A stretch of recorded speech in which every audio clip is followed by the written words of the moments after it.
کسی بہرے کو سن لینا، میں آپ کو جو بات کر رہا ہوں میں حدیث شریف سے ہٹ کر کوئی بات نہیں کی، کسی گونگے کو سننا، کسی بہرے کو سنانا بھی صدقہ ہے۔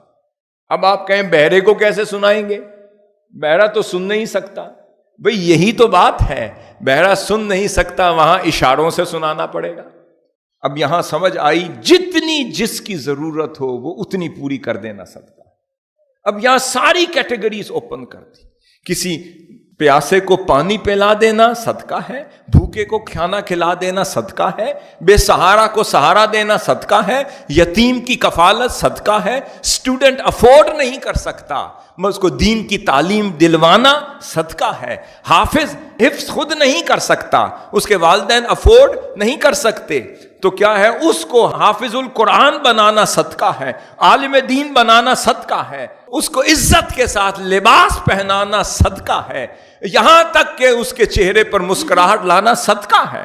آقا صلی اللہ علیہ وسلم مصلی پر سوار ہیں، نماز شروع ہونے والی ہے، اقامت دے دی گئی ہے، ادھر سے آواز آتی ہے یا رسول اللہ یا رسول اللہ، باہر سے کوئی سائل آتا ہے، فقیر آتا ہے، آقا صلی اللہ علیہ وسلم مسجد نبوی میں مصلی پر ابھی امامت شروع کروانے والے ہیں، اقامت ہو چکی ہے، آواز آتی ہے، ایک سائل کہتا ہے یا رسول اللہ میری حاجت پوری کیجئے۔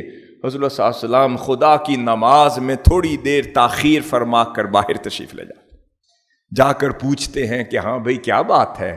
وہ کہ رسول اللہ سنا ہے کہ آپ بڑے لچپال ہیں، آپ کی بکریاں وہاں ہیں تو کرم فرمائیں وہ ساری بکریاں دے دیں۔ فرمایا جتنی بکریاں دو پہاڑوں کے درمیان ہیں وہ تیری ہیں، لے جا۔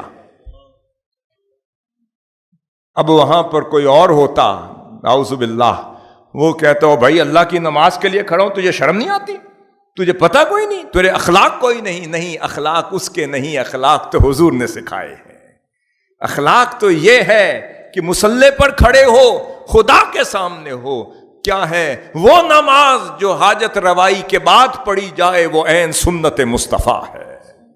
ہم بھی ڈیلی نمازیں پڑھتے ہیں، ہر نماز سے پہلے ایک صدقہ ہے۔ اگر عاشق سے پوچھیں، عاشق کہتا ہے میری وہ نماز قبول ہی نہیں ہوگی جو میں صدقہ کیے بغیر پڑھوں۔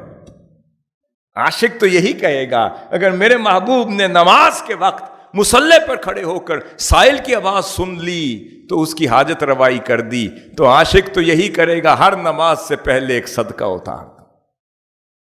آگے دیکھیے فرمایا وَتَسْعَى بِالشِّدَّةِ سَاقَيْكَ مَعَ اللَّحْفَانِ الْمُسْتَغِيثِ، کسی ضرورت مند اور کسی حاجت مند کی حاجت روائی اور ضرورت پورا کرنے کے لیے یہ لفظ استعمال کر، یہ جو اپنی ٹانگیں ساقیق، یہ جو اپنی ٹانگوں کی طاقت پر قوت پر جو چلتے ہوئے تم سفر کر کے وہاں جا کر کسی کی ضرورت پوری کر کے آتے ہو، یہ بھی صدقہ۔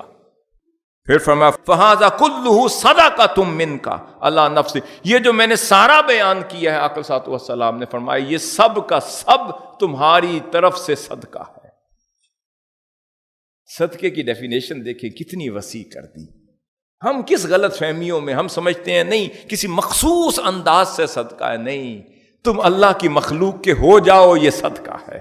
جس کے دین میں کمزوری ہے اس کو وہ استحکام دینا یہ بھی صدقہ ہے، جس کے عقیدے میں کمزوری ہے اس کے عقیدے کو درست کرنا صدقہ ہے، جس کی حب رسالت صلی اللہ علیہ وسلم میں کمزوری ہے وہ پوری کرنا صدقہ ہے، جس کی اولیاء صالحین کی محبت میں کمی ہے اس کو پورا کرنا صدقہ ہے، دین کی خدمت کے کانسیپٹ میں کمزوری ہے وہ سمجھانا صدقہ ہے۔ جو کچھ آپ اپنی جان سے خرچ کر رہے ہیں وہ صدقہ۔